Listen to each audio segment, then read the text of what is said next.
ठीक है जी, hidden goodwill का हमने लास्ट क्लास में एक क्वेश्चन करा था। आज एक और क्वेश्चन हिडन गुडविल का करके फिर इसको ट्रीटमेंट ऑफ गुडविल को हम खत्म करेंगे। तो जो मैं क्वेश्चन कराने जा रहा हूँ वो क्वेश्चन है क्वेश्चन नंबर 42 2020 की बुक के अकॉर्डिंग और क्वेश्चन नंबर 46 2019 की बुक के अकॉर्डिंग। ठीक है जी, क्वेश्चन पढ़ रहा हूँ और देखते हैं क्या क्वेश्चन में पूछा हुआ है।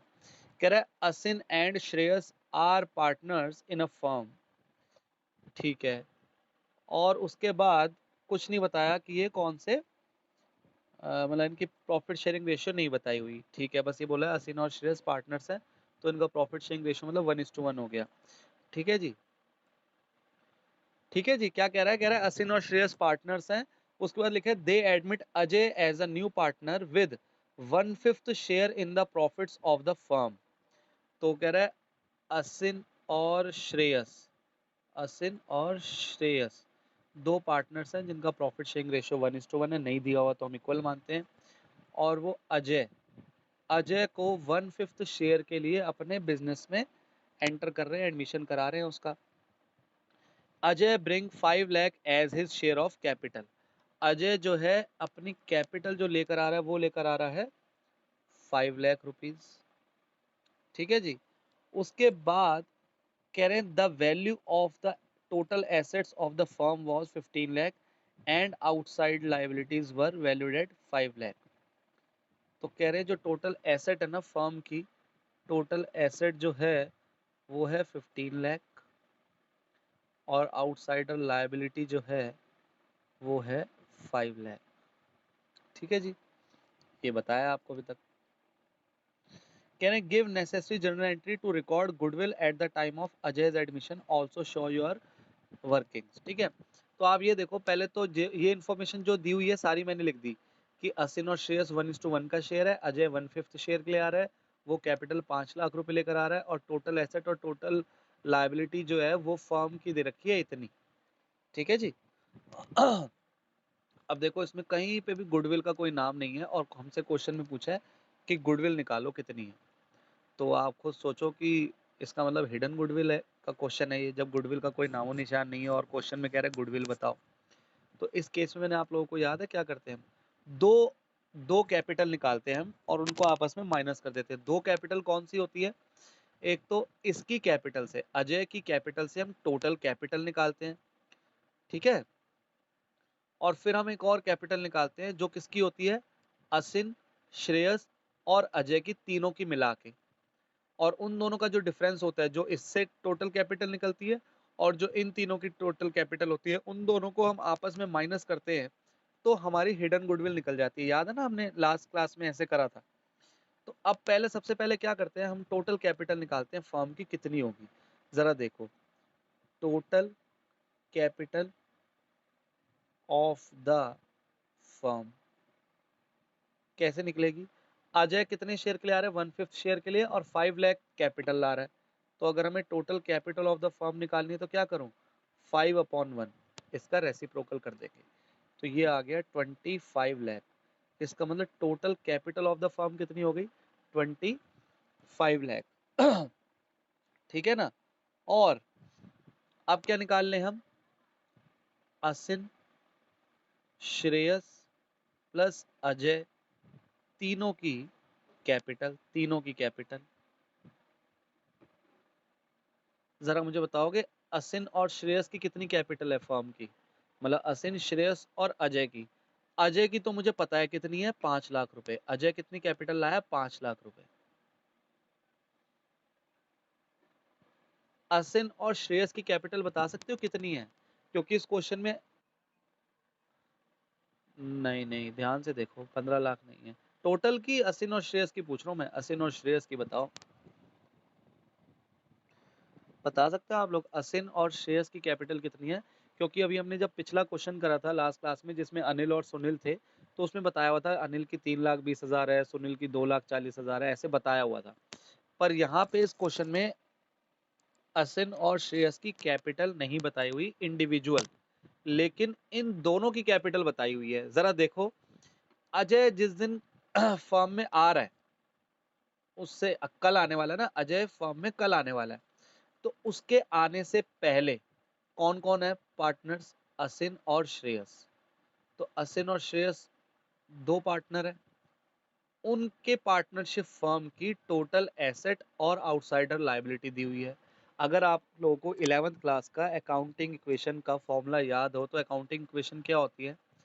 Asset minus liability is equal to क्या होता है, जरा बताएगा कोई?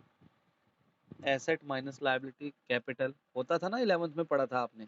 Asset is equal to liability plus capital पढ़ा था, तो कैपिटल इज इक्वल टू क्या होगा? Asset minus liability. तो मुझे बताओ, अगर मैं टोटल एसेट में से आउटसाइडर लायबिलिटी माइनस कर दूंगा तो क्या मुझे कैपिटल नहीं मिल जाएगी फर्म की? और फर्म की कैपिटल मतलब असिन और श्रेयस की, क्योंकि कितने पार्टनर है? अजय के आने से पहले कितने पार्टनर्स है फर्म के? असिन और श्रेयस हैं। तो असिन और श्रेयस की टोटल एसेट और आउटसाइडर लायबिलिटी दी हुई है, तो इन दोनों को माइनस करूंगा तो मुझे असिन और श्रेयस की दोनों की कंबाइंड कैपिटल नहीं मिल जाएगी? और मुझे अलग अलग चाहिए भी नहीं, मुझे तो भैया क्या चाहिए, इन तीनों की कैपिटल चाहिए कितनी है। तो मुझे असिन और श्रेयस की अलग अलग निकालने की क्या जरूरत है? बस मुझे इतना पता है असिन और श्रेयस की जो कैपिटल है वो 15 लाख माइनस 5 लाख है, तो वो कितनी है? 10 लाख।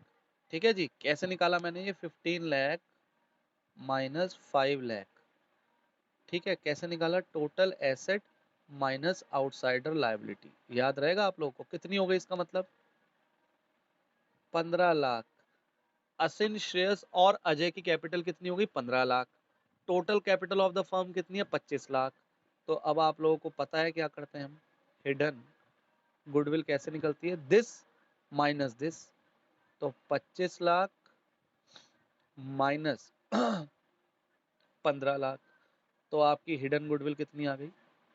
10 लाख। अब मुझे बताओ क्या मैंने आप लोगों को बताया था लास्ट क्लास में, अब गुडविल तो पता ही नहीं थी, गुडविल तो हमें पता ही नहीं था ना कितनी है, ना अजय को पता थी, ना असिन को, ना श्रेयस को, किसी को नहीं पता थी। तो आप मुझे बताओ कि जो अजय है क्या वो प्रीमियम फॉर गुडविल लाया होगा, हाँ या ना? नहीं लाया होगा। लास्ट क्लास में बताया था, जब हमें गुडविल ही नहीं पता कितनी है तो वो कैसे लाएगा, उसको भी नहीं पता। तो जब भी आपको हिडन गुडविल होगी तो आप क्या मानोगे कि जो नया पार्टनर आ रहा है वो प्रीमियम फॉर गुडविल का पैसा नहीं लाया। ठीक है, वो प्रीमियम फॉर गुडविल का पैसा नहीं लाया। ठीक है। हिडन गुडविल का मतलब क्या है कि पता ही नहीं थी, अब निकालिए, वो तो बाद में हमने, तो वो प्रीमियम फॉर गुडविल का पैसा नहीं लाया। तो जब प्रीमियम फॉर गुडविल का पैसा नहीं लाते तो आप लोगों को जर्नल एंट्री याद है ना क्या होती है? पहले तो मैं कैपिटल की एंट्री कर दूं, पहले कैपिटल की कर दूं, क्या एंट्री होगी कैपिटल लाने की? Cash account debit to Ajay capital account. कितने रुपए लाया है वो? 5 लाख रुपए लाया है। हालांकि एग्जाम में आपने ये वाली एंट्री तभी करनी है जब क्वेश्चन में बोला हो, वरना यहाँ देखो क्या लिखा है, give necessary journal entry to record goodwill at the time of Ajay admission. तो वो हमें किसकी एंट्री करने को कह रहा है?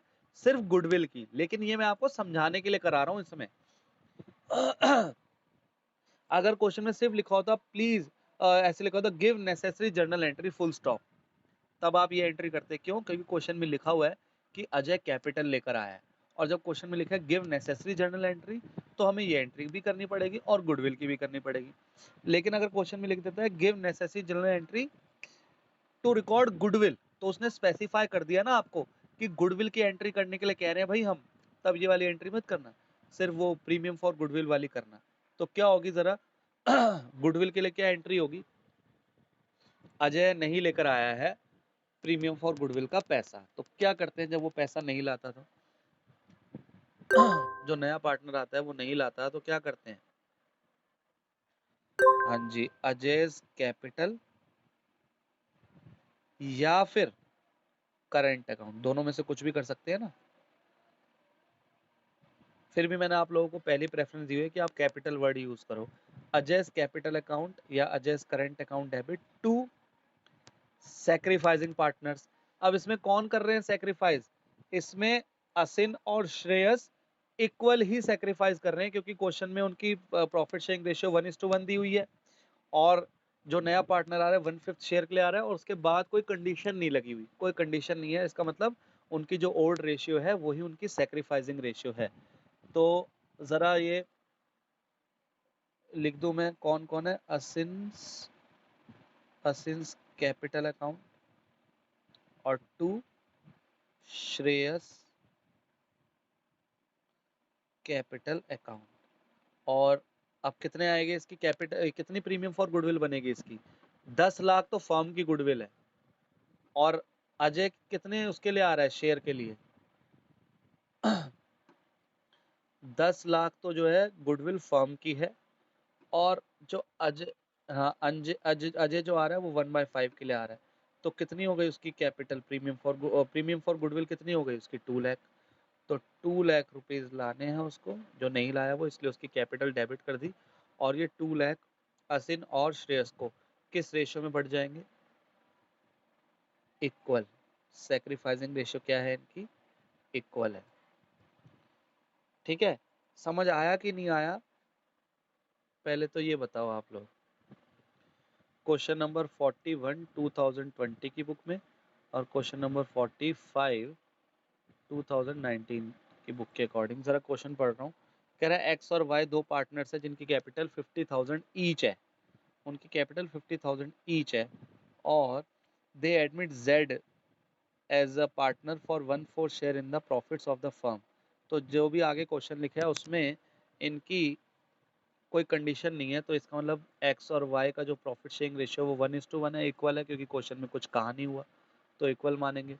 और जो जेड है वो नए जो पार्टनर आ रहा है वो आ रहा है 1/4 शेयर के लिए, तो कोई कंडीशन लेके नहीं आ रहा, लेकिन वो इसका मतलब एक्स और वाई की जो ओल्ड रेशियो है वही इनकी सेक्रीफाइसिंग रेशियो भी है। पहले तो आप ये लोग ये बात समझ लो। अब हम समझते हैं आगे क्वेश्चन में क्या कह रहा है। कह रहा है Z brings in 80,000 as a share of capital. तो 80,000 कैपिटल ला रहा है जेड। उसके बाद लिखा है the profit and loss showed a credit balance. कह रहा है फर्म का प्रॉफिट एंड लॉस का क्रेडिट बैलेंस है जो कि कितना है? 40,000 रुपये, 40,000।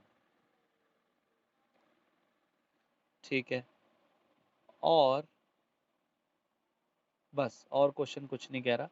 आपसे कह रहा है जर्नल एंट्री कर दो टू रिकॉर्ड द गुडविल। तो देखो उसमें कैपिटल लाने की, जैसे मैंने पिछले क्वेश्चन में एंट्री कराई थी आपको, तो ऐसे क्वेश्चन में जब लिखा हो कि गुडविल की एंट्री करो, तब आपने कैपिटल की एंट्री नहीं करनी। बार बार बोलो नहीं करनी, टाइम भी वेस्ट होगा, टीचर नंबर भी काटेगी। तो आपने ध्यान से देखना है क्वेश्चन में क्या लिखा है। सिर्फ गुडविल की एंट्री करने को कह रहा है या सारी एंट्री करने को कह रहा है? सिर्फ इसी चैप्टर या इसी क्वेश्चन की बात नहीं कर रहा मैं।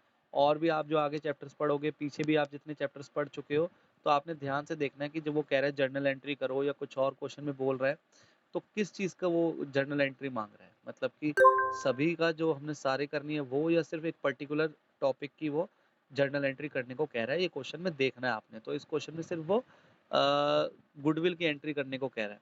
तो पहले तो मुझे वही करना है। अब आप बताओगे सबसे पहले पहले क्या निकालते हैं हम इसमें?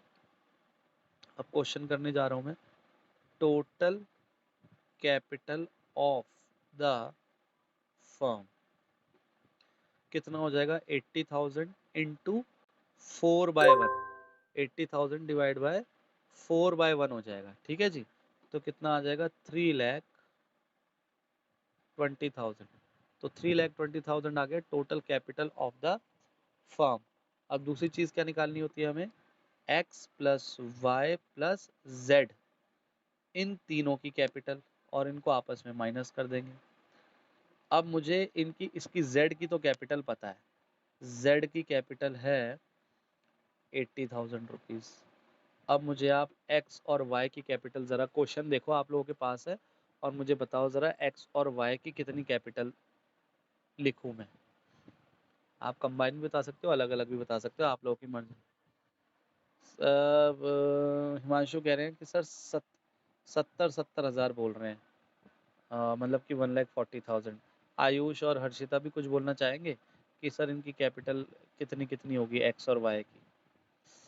हिमांशु ने कहा है सर 70,000। जरा कैसे, एक बार समझते हैं। ठीक बताया आप दोनों ने। कैसे? एक्स और वाई की कैपिटल कितनी? हाँ हाँ, एक्स और वाई की कैपिटल है कितनी कितनी? 50 प्लस 50, मतलब 1,00,000 रुपये। 50,000 एक्स की, 50,000 ही वाई की, क्वेश्चन में लिखा हुआ है। लेकिन क्वेश्चन में लिखा है कि इनका पी एंड एल अकाउंट का क्रेडिट बैलेंस भी है 40,000 रुपीज। तो ये भी तो कैपिटल में चला जाएगा। जब आपको पता है पी एंड एल का क्रेडिट बैलेंस का मतलब क्या है कि प्रॉफिट, और ये 40,000 रुपये प्रॉफिट भी तो इनकी कैपिटल का ही हिस्सा होता है, मतलब अभी बांटा नहीं है। लेकिन है तो कैपिटल का ही हिस्सा ना वो। कैपिटल प्रॉफिट कहाँ जाते हैं, आप 11th क्लास में भी याद करो, फाइनल अकाउंट्स बनाते थे, नेट प्रॉफिट निकालते थे, वो कहाँ जाते थे, कैपिटल में ऐड हो जाता था, याद करो 11th क्लास में।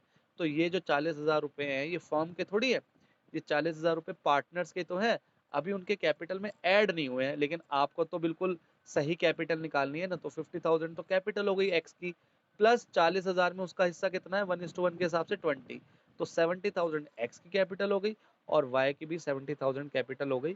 तो हम यहाँ लिखेंगे 70,000 प्लस 70,000, तो अब हमारा ये कितना आ गया, 2,20,000, 2,20,000 रुपए एक्स वाई और जेड की कैपिटल आ गई। अब जरा बताओगे हिडन गुडविल कितनी हो गई,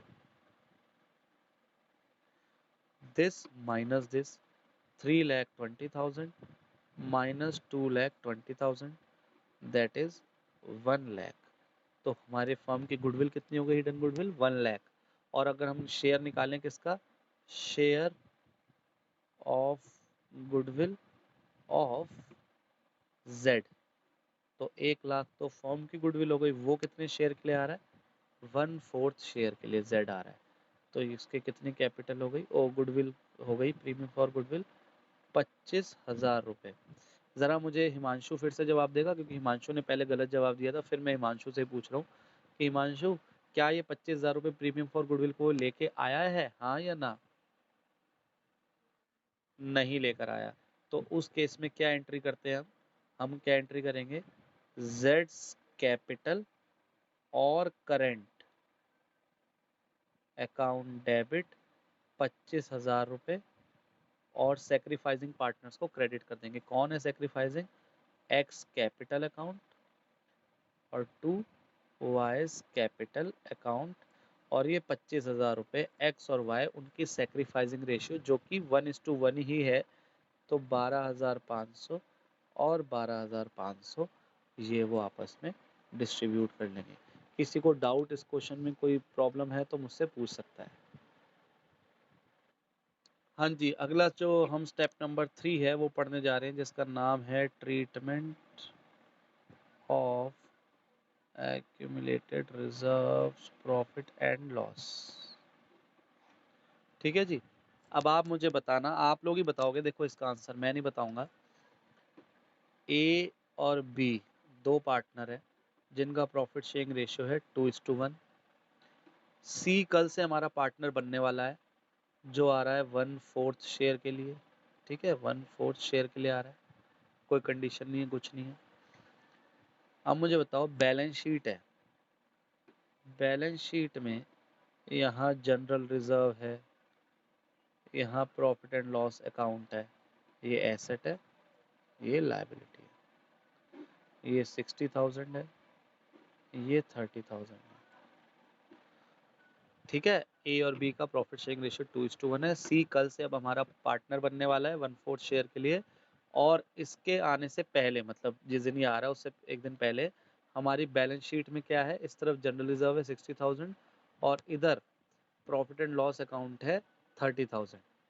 तो मेरा आप लोगों से सवाल है, क्योंकि हम पढ़ने जा रहे हैं treatment of accumulated reserves profit and loss, मेरा आप लोगों से सवाल है कि इसका क्या ट्रीटमेंट करना चाहिए हमें, जो जनरल रिजर्व और P&L अकाउंट है, आप होते इनके चार्टर्ड अकाउंटेंट, क्या करते आप, मुझे ज़रा जवाब चाहिए, क्या करते इनका।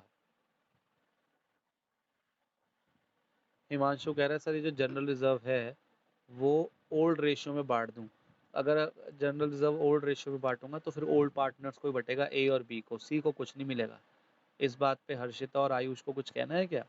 हिमांशु कह रहे हैं सर ये 60,000 का जनरल रिजर्व ओल्ड पार्टनर्स में ओल्ड रेशियो में बांट दो, क्योंकि अगर हिमांशु ने ओल्ड रेशियो बोला है तो मैं ऐसा मानता हूँ कि हिमांशु ही कह रहा है कि ओल्ड रेशियो मतलब ओल्ड पार्टनर्स को बांट दो 2:1 की रेशियो में।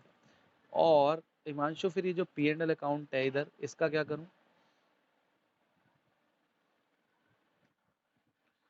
अच्छा, हिमांशु कह रहे हैं सर ये जो P&L अकाउंट में जो एसेट साइड में लिखा हुआ है 30,000, ये भी ओल्ड पार्टनर्स में ओल्ड रेशियो में बांट दो। तो इस बात पे आयुष और हर्षिता को कुछ कहना है कि नहीं सर ऐसे नहीं, ये होगा, या हमारे माइंड में तो ये चीज़ आ रही है, किसी के माइंड में कुछ और आ रहा हो तो मुझसे डिस्कस करे। कोई नहीं डिस्कस करना चाह रहा, ना हर्षिता ना आयुष। चलो ठीक है। तो नहीं, वो तो आप बताओगे मुझे। अब हिमांशु ने अगर बोला है तो अब हिमांशु मुझे इसके पीछे रीजनिंग बताए कि हिमांशु ने ऐसा क्यों कहा कि सर ये जनरल रिजर्व और ये P&L अकाउंट ओल्ड पार्टनर मतलब ए और बी को उनके ओल्ड रेशियो मतलब कि 2:1 में डिस्ट्रीब्यूट कर दो। ऐसा क्यों, मतलब मेरे को रीजन जानना है इसके पीछे कि मैं कहीं आपने तुक्का तो नहीं मारा। बताओ जरा। ठीक बोला है आपने। अच्छा पहले आपको बता दूं, हिमांशु ने बिल्कुल ठीक बोला है, वेरी गुड। लेकिन ऐसा क्यों हुआ, अब मुझे इसका जवाब भी दे सकते हो आप तो वेरी गुड है, बताओ।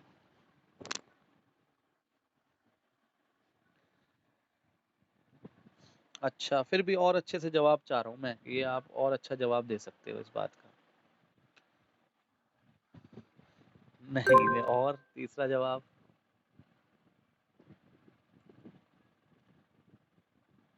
नहीं है, चलो। पहला जो जवाब दिया था वो अधूरा सा था, लेकिन उसको मैं कंप्लीट कर दूं। जरा सुनो क्या बात है। आ, ये बैलेंस शीट कब तक की दी है, मान के चलो 31/3/2020 की। और सी कब आ रहा है, 1 अप्रैल 2000। हाँ एक मिनट सुनो अब एक बार। 31/3/2020 को ये हमारी बैलेंस शीट है, और सी जो है वो 1 अप्रैल 2020 को आ रहा है हमारे फॉर्म में। तो आप सीधी सी बात ये समझो कि ये जो जनरल रिजर्व है और ये जो P&L है, ये उसके आने से पहले का है ना। इसका मतलब इसको किसने कमाया है, ए और बी ने। तो सी का तो कोई हक ही नहीं है ना इस पे। सी का कोई हक है क्या इस पे, सी कल से अब हमारा पार्टनर बनने जा रहा है। ये जो जनरल रिजर्व और P&L जो भी है ये चीजें, ये तो ए और बी मतलब आप ये समझो ना, ये यहाँ से लेके यहाँ तक कोई डेट है, यहाँ तक का यहाँ तक का जनरल रिजर्व है, यहाँ तक का। और यहाँ तक का P&L है, ये जो है यहाँ तक का है। अब कल से सी जो हमारा पार्टनर बनने जा रहा है, तो मुझे बताओ कि उसका क्यों एक हिस्सा होगा इसमें, इस 60,000 में और इस 30,000 में सी का क्यों हिस्सा होगा। ये कल से वो बनने जा रहा है, और ये जो हमने कमाया है, ये जो भी है जनरल रिजर्व P&L, तो ये ए और बी की मेहनत से कमाया ना, यहाँ से लेके यहाँ तक का कमाया गया है। इसमें से वो क्यों सी को हिस्सा देंगे, सी को क्यों हिस्सा देंगे, वो मुझे ये बताओ। जब ये कमाया ए और बी ने, सी तो कल से आ रहा है। अब कल से आगे जब कभी जनरल रिजर्व बनेगा, कल से आगे कभी P&L या कुछ और होगा, तब उसका उसमें हिस्सा होगा। लेकिन उसके आने से पहले जितने भी प्रॉफिट या लॉस, प्रॉफिट और लॉस दोनों, उनमें किसका हक होगा, ए और बी का। भैया सी आप कल से आ रहे हो, कल से जो बिजनेस करेंगे, कल से जो कमाएगा फर्म, कल से जो फर्म को प्रॉफिट या लॉस होगा, तो वो आप में बटेगा ना, मतलब फिर वो हम तीनों में बटेगा। लेकिन आपके आने से पहले जितने भी प्रॉफिट या लॉस है, उस पे सी आपका कोई हक नहीं है। तो ये बात बड़ी कॉमन सेंस ही है ना। तो इस तरीके से आप, मैं चाह रहा था कि कोई समझाए, बट ठीक है आपने अपनी तरफ से जितना बोला ठीक बोला है। तो जरा बताओगे जर्नल एंट्री पहले तो। अच्छा जर्नल एंट्री करने से पहले मुझे कोई बताएगा कि ये जो P&L अकाउंट है, ये प्रॉफिट है या लॉस है, ये प्रॉफिट है या लॉस है। Very good. ये प्रॉफिट वाली साइड है। लायबिलिटी कौन सी होती है, प्रॉफिट वाली साइड होती है। तो जनरल रिजर्व, कोई और रिजर्व या P&L अकाउंट लिखा होता, तो इसका मतलब ये प्रॉफिट होते। अब ये एसेट साइड में लॉस आता है, तो P&L अकाउंट लिखा है तो एसेट मतलब डेबिट, P&L अकाउंट डेबिट है ये, तो ये क्या है, लॉस है। तो अब हम क्या करें, एंट्री करते हैं। अब इसमें दो एंट्री करनी पड़ेगी, क्योंकि एक प्रॉफिट बांटना है और एक लॉस बांटना है। तो जब हम प्रॉफिट बांटेंगे तो कोई एंट्री बताएगा, प्रॉफिट बांटने की क्या एंट्री होगी। ए और बी को बांटना है ना, ये जनरल रिजर्व ए और बी को बांटना है, तो क्या जर्नल एंट्री करूँ। ये तो अपने लास्ट, हाँ, general reserve account debit to to as capital account to B's capital account. तो ये 60,000 किस रेशियो में बढ़ जाएंगे, ओल्ड रेशियो में 2:1। तो ये आ गया 40,000 और आ गया 20,000। अब मुझे कोई बताएगा जब ये लॉस बांटेंगे तो क्या एंट्री होगी, लॉस डिस्ट्रीब्यूट करने की। हाँ इनकी कैपिटल कम हो जाएगी, जब हम लॉस बांटेंगे तो क्या होगा, कैपिटल कम होगी। कैपिटल कम कब होती है, जब हम डेबिट करते हैं। टू क्या है ये, P&L अकाउंट। तो 30,000 किस रेशियो में बांटूंगा, ओल्ड पार्टनर्स जब बोला है तो उसमें ओल्ड रेशियो में। तो 30,000 जब मैं 2:1 में बांटूंगा तो 10,000, और 10,000 नहीं, 20,000 और 10,000, 20,000 और 10,000। ये आपका ट्रीटमेंट होगा। क्वेश्चन में अगर कहा हुआ है कि भाई इतना प्रॉफिट है, इतना लॉस है, या कुछ भी कहा होगा, तो हम इसको ऐसे बांटेंगे। ठीक है। अब एक बार और बताओगे मुझे, जब अब इन्हीं क्वेश्चंस में जब वर्कमैन कंपनसेशन रिजर्व आएगा और इन्वेस्टमेंट फ्लक्चुएशन रिजर्व आएगा, तो आप लोगों को पिछले चैप्टर की एंट्रीज तो याद है ना, क्या करते थे, कब किस केस में क्या करते थे। गुल्लक, मैंने कहता था गुल्लक खाली कर दो, और जो बच गया गुल्लक में पैसा, उसके बाद कंपनसेशन के बाद वो पैसा क्या करते थे आप, ओल्ड पार्टनर्स को ओल्ड रेशियो में बांटते थे। इसीलिए अगर वर्कमैन कंपनसेशन या इन्वेस्टमेंट फ्लक्चुएशन का भी क्वेश्चन आता है इस चैप्टर में, तो कुछ नहीं करना आपने, किस में बांटोगे, ए और बी में बांटोगे। किस रेशियो में बांटोगे, उनकी ओल्ड रेशियो में। क्योंकि जो वर्कमैन कंपनसेशन रिजर्व में भी जो गुल्लक में पैसे इकट्ठे करे थे, सी के आने से पहले करे होंगे ना। अगर यहाँ पे वर्कमैन कंपनसेशन रिजर्व भी है, यहाँ पे वर्कमैन कंपनसेशन रिजर्व है, तो उसमें भी किसका हिस्सा है, उसमें सी तो कल से आ रहा है। तो ये जो वर्कमैन कंपनसेशन रिजर्व में भी गुल्लक में पैसे डाले हैं, तो वो ए और बी ने डाले हैं ना, तो इसलिए ए और बी का ही तो हक होगा इस डब्ल्यू में भी। लेकिन डब्ल्यू में क्या माइनस करने के बाद, क्लेम, जो वर्कमैन कंपनसेशन क्लेम होता है उसको माइनस करने के बाद। जैसे कि एक एग्जांपल ले लेते हैं, 1,10,000 रुपए वर्कमैन कंपनसेशन रिजर्व है, और आपको एडजस्टमेंट लिखी हुई है कि वर्कमैन कंपनसेशन क्लेम जो है वो 20,000 रुपए है, आपको क्वेश्चन में लिखा हुआ है। तो आपको याद है जर्नल एंट्री क्या करते थे, पहले तो वर्कमैन कंपनसेशन रिजर्व दिया हुआ है और नीचे वर्कमैन कंपनसेशन क्लेम दिया हुआ है एडजस्टमेंट में। तो देखो आप क्या एंट्री करते थे, अगर आप पिछले वाले चैप्टर भी उठाते थे, क्या करते थे, वर्कमैन कंपनसेशन रिजर्व अकाउंट को डेबिट करते थे, गुल्लक में कहता ना गुल्लक फोड़ दो, तो ये गुल्लक फोड़ दी, 1,10,000 रुपए डेबिट कर दिए। फिर क्या करते थे आप, जो क्लेम होता था उसकी लाइबिलिटी बनाते थे। वर्कमैन कंपनसेशन क्लेम जो है ये लाइबिलिटी है, ये 20,000 से आप लाइबिलिटी बनाते थे। तो 1,10,000 की गुल्लक में से जो पैसे निकले उसमें से 20,000 तो आपने कंपनसेट कर, वो जो आए थे आपके पास कि हमको चोट लग गई है, ये है जो आपके वर्कर थे, आपने उनको दे दिए, मतलब लाइबिलिटी बना दी। और जो बाकी 90,000 बचे, वो आप क्या करते थे, ओल्ड पार्टनर्स में ओल्ड रेशियो में बांटते थे। तो इसमें ओल्ड पार्टनर कौन है, एज कैपिटल अकाउंट है और बीस कैपिटल अकाउंट है। मेरा कहने का मतलब है कि ये जो वर्कमैन कंपनसेशन रिजर्व का जो पैसा है, इसमें सी का कोई हिस्सा नहीं है। क्यों नहीं है, क्योंकि ये सी के कल जो वो आ रहा है उसके आने से पहले ये हमारी गुल्लक में पैसे डले हुए हैं, और ये गुल्लक में पैसे ए और बी ने डाले होंगे, और इस पे हक भी किसका है, ए और बी का ही है, ना कि सी का हक है।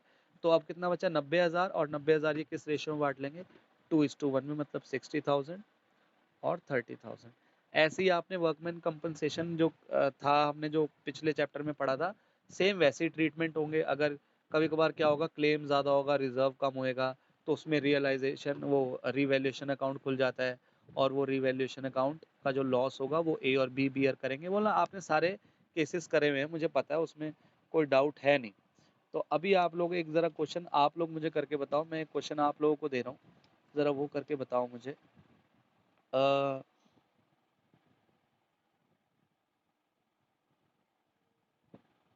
ये निकाल लेना, reserves and accumulated profit and loss वाला क्वेश्चन। उसमें मैं आप लोगों को एक क्वेश्चन देता हूँ।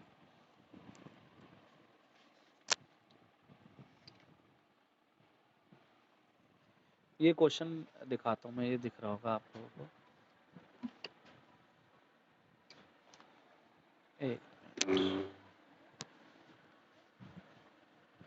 ये दो क्वेश्चन है, इसमें से आप ऐसा करो, ये वाला 59 क्वेश्चन नंबर, ये आप लोगों की बुक में भी होगा वैसे तो।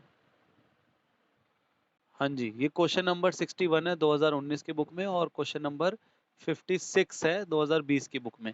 इस क्वेश्चन में क्या आपको केसेस दे रखे हैं अलग अलग। पहला, जैसे मैं क्वेश्चन पढ़ लूँ, लिखा है एक्स वाई और जेड तीन पार्टनर्स हैं जिनका प्रॉफिट शेयरिंग रेशियो 5:3:2 है, और कह रहे हैं वो डब्ल्यू को एडमिट कर रहे हैं 1/6 शेयर के लिए, और कोई कंडीशन नहीं है। इसका मतलब एक्स वाई जेड की जो है सेक्रीफाइसिंग रेशियो यही हो गई। हालांकि इस क्वेश्चन में हमें जरूरत नहीं पड़ेगी, हमें तो ओल्ड रेशियो ही चाहिए होगी। जरा पढ़ लेते हैं लेकिन क्या कह रहा है। लेकिन हाँ, अभी जी पार्ट में लेकिन जरूरत पड़, चलो बाद में बात करेंगे उस बारे में, पहले हम पहला पार्ट देखते हैं।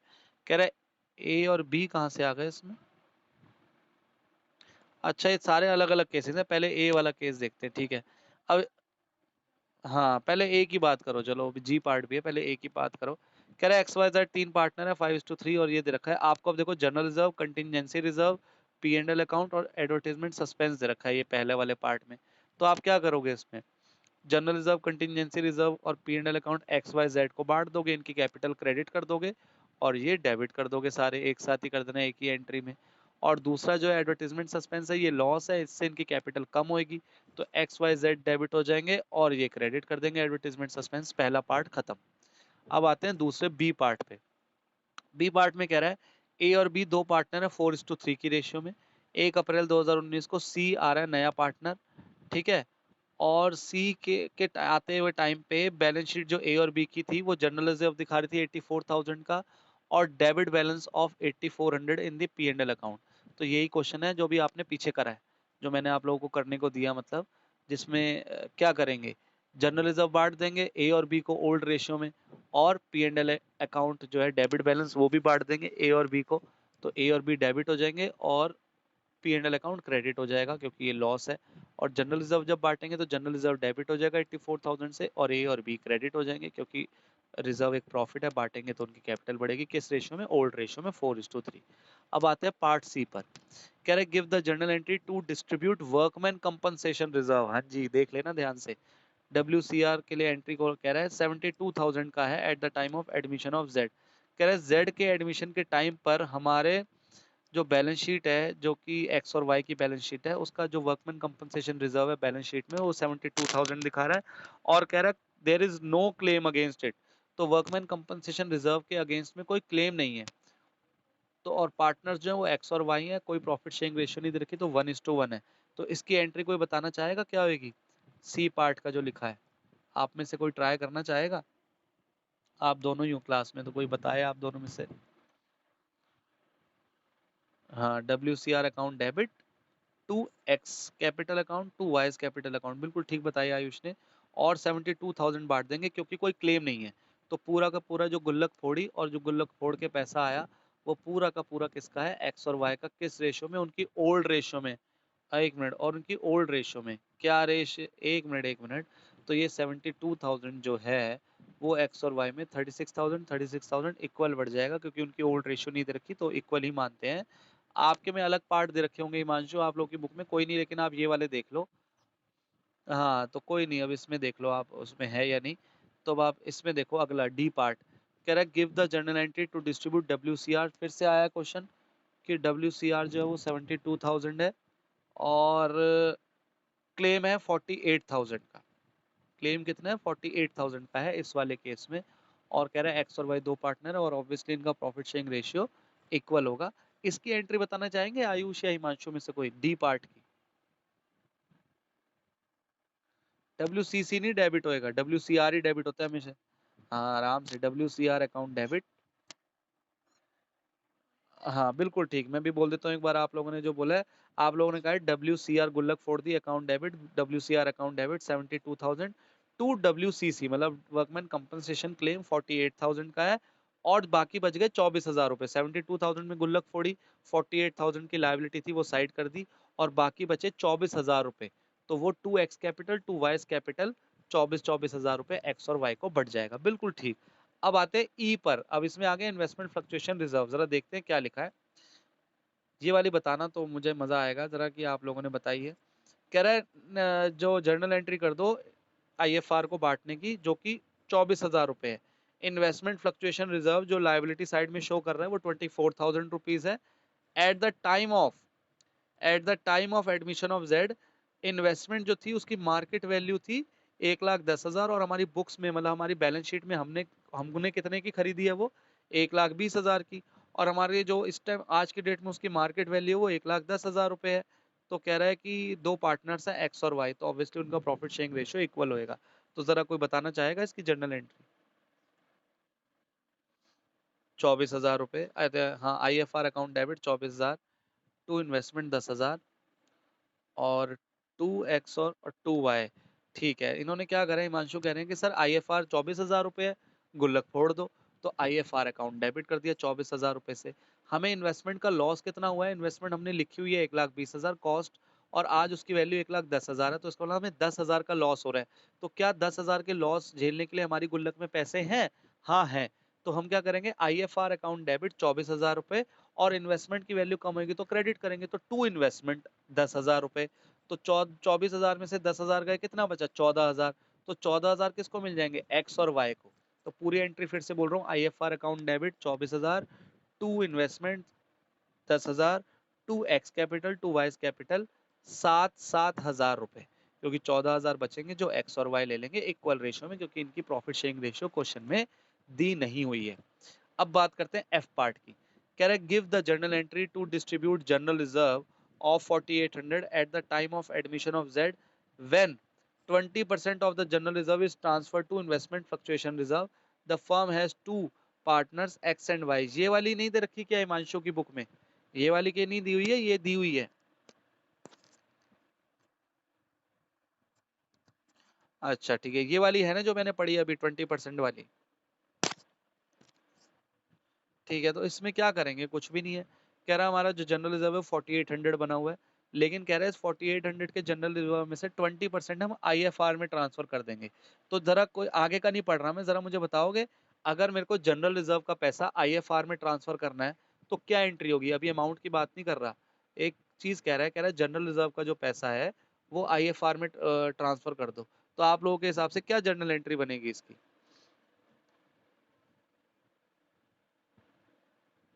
मतलब ये कह रहा है कि दो गुल्लक है, इस गुल्लक का पैसा निकाल के इस गुल्लक में डाल दो, तो आपके हिसाब से क्या एंट्री होगी? सम ठीक है, ऐसे समझो ये दो ये हैं, ये हाँ जी, ये दो हमारी जो है गुल्लक है। अब देखो ये गुल्लक भरी हुई है, ये खाली है, थोड़ा सा है, चलो इसमें कोई बात नहीं। तो ये गुल्लक का पैसा हम इसमें डाल रहे हैं, ठीक है। तो ये जनरल रिजर्व है, ये आईएफआर है। तो जरा बताओगे जनरल रिजर्व को आईएफआर में डालेंगे तो क्या एंट्री होगी? अभी मानशु कुछ बोल रहा था, बताओ। ठीक है, क्योंकि जनरल रिजर्व और जो आईएफआर है दोनों क्या हैं? प्रॉफिट वाले मतलब नेचर के हैं। मतलब जब ये बढ़ते हैं तो क्रेडिट होते हैं, घटते हैं तो डेबिट होते हैं। तो जब जनरल रिजर्व को आईएफआर में डालूंगा तो जनरल रिजर्व कम हो जाएगा, जनरल रिजर्व कम होगा तो मुझे डेबिट करना पड़ेगा। तो जनरल रिजर्व अकाउंट डेबिट, और ये आईएफआर बढ़ जाएगा, तो आईएफआर बढ़ेगा तो क्रेडिट करूंगा। तो general reserve account debit to IFR, clear हुई एंट्री? तो general reserve account debit to IFR इसकी एंट्री होगी। लेकिन अब सारे पैसे डालने को नहीं कह रहा है, कह रहा है कि 20% डाल दो। तो 4800 का 20% कितना होता है? 4800 का 20% कितना होता है? 960 रुपीज होता है। तो हम जो एंट्री करेंगे क्या करेंगे? General reserve account debit 4800 to IFR 960, और 4800 में से जब 960 चले जाएंगे, 4800 में से 960 चले जाएंगे तो जितने भी बचेंगे वो पैसे किसके हो जाएंगे? एक्स और वाई के। किस रेशियो में? उनकी ओल्ड रेशियो, और वो क्या है? इक्वल है। तो क्लियर हुई entry? General reserve account debit to IFR to X capital to Y's capital. ठीक है जी, तो ये इसकी एंट्री होगी। अमाउंट भी मैंने आपको बता दिया है किस तरीके से निकलेगा। अब लास्ट एंट्री पढ़ते हैं क्या लिखा है। ये थोड़ी डिफरेंट है, जिस वजह से मैं आपको ये करा रहा हूँ, इसको ध्यान से समझना और देखते हैं कौन इस बात को, इसमें एक बात है वो पकड़ पाता है। लिखा है ए बी सी तीन पार्टनर्स हैं जिनका प्रॉफिट शेयरिंग रेशियो 6:3:1 है, और उन्होंने डिसाइड करा है कि वो डी को पार्टनरशिप फॉर्म में लाएंगे 1 अप्रैल 2019, लिखा है मेरी बुक में। तो आगे लिखा है, कह रहा है the new profit sharing ratio between A B C and D will be 3:3:1, 3:3:3:1। तो पहले थी 6:3:1, अब डी के आने के बाद 3:3:3:1। और क्वेश्चन में कह रहा है, अब ये बात बड़े ध्यान से पढ़ रहा हूँ, हिंट भी दे दिया मैंने क्या लिखा है। They also decide to record the effect of the following without affecting their book value by passing a single adjustment entry। तो जरा यहाँ कुछ अच्छे वर्ड हैं जिनको मैं अंडरलाइन कर रहा हूँ और आप देखना। Without affecting their book value, पहला तो एक हिंट मिला है मुझे, without affecting their book value, और फिर लिखा है passing a single adjustment entry. तो क्या कोई मुझे बताएगा कि ये क्या कहना चाह रहे हैं? हिमांशु कह रहे हैं कि सर गेनिंग टू सेक्रीफाइसिंग। अब यहाँ पे हम general reserve, contingency reserve, P&L और ये जो एडवर्टाइजमेंट सस्पेंस है इनको ओल्ड पार्टनर्स में नहीं बांटेंगे। जो अभी तक हमने ऊपर करा था क्या करते थे? प्रॉफिट डेबिट कर देते थे और पार्टनर्स की कैपिटल क्रेडिट कर देते थे। लॉस क्रेडिट कर देते थे और पार्टनर की कैपिटल डेबिट कर देते थे। अभी हमने ऐसा सीखा ऊपर। लेकिन अगर आप लोगों को लास्ट चैप्टर अच्छे से याद हो, आप लोगों ने अगर उसकी प्रैक्टिस करी हो, तो वहाँ पर एक चीज़ लिखी होती थी कि वो बुक वैल्यू को इफ़ेक्ट नहीं करना चाह रहे। मतलब वो चाह रहे हैं ये चीज़ें बैलेंस शीट में पड़ी रहें, हम इसको नहीं छेड़ना चाह रहे। मैंने इसका रीज़न भी बताया था, क्योंकि एकदम से प्रॉफ़िट सारे खाली हो जाएँगे बैलेंस शीट में, तो वो देखने में बड़ी खराब बैलेंस शीट लगती है। तो सारे पार्टनर्स मिलके डिसाइड करते हैं कि हाँ भाई, अब ये जो सारा ये जो पैसे हैं, जितने भी प्रॉफ़िट लॉस जो भी है, इन पे किसका हक है? ए, बी और सी का हक है, और वो भी किस रेशियो में? 6:3:1 में। लेकिन ये चारों मिलकर डिसाइड कर रहे हैं कि इसको अभी हम नहीं बांटे, मतलब ये जो चारों चीजें हैं ये ए बी सी और नहीं बांटे, लेकिन आगे चल के जब भी ये बटेंगी तो उसमें तो डी भी शामिल हो जाएगा, क्योंकि डी भी अब नया पार्टनर आ गया है। इसलिए क्या किया जाएगा कि इनको गेनिंग टू सैक्रिफाइसिंग में बांट दिया जाएगा। इनका जो अमाउंट निकलेगा उसको किस में बांट देंगे? गेनिंग टू सैक्रिफाइसिंग में। तो गेनिंग सैक्रिफाइसिंग कैसे निकलेगा? न्यू रेशियो दी हुई है, ओल्ड रेशियो दी हुई है, तो उससे आप गेनिंग और सैक्रिफाइसिंग निकाल लोगे। उसके बाद एंट्री कर दोगे, गेनिंग पार्टनर्स को डेबिट कर दोगे और सैक्रिफाइसिंग पार्टनर्स को क्रेडिट कर दोगे, और जितने से वो मतलब जो उनका होगा शेयर, जैसे जो भी उनका प्रॉफिट जो शेयर आएगा, गेनिंग शेयर या सैक्रिफाइसिंग शेयर, वो इस अमाउंट को उसमें डिवाइड कर लेंगे।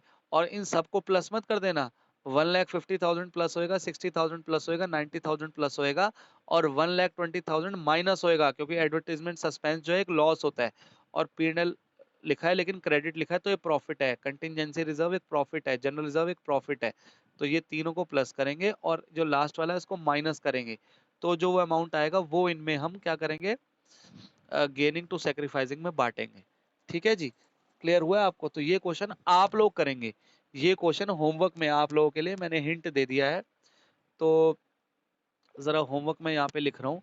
होमवर्क में क्वेश्चन नंबर 56 2020 की बुक के अकॉर्डिंग, और क्वेश्चन नंबर 61 2019 की बुक के हिसाब से।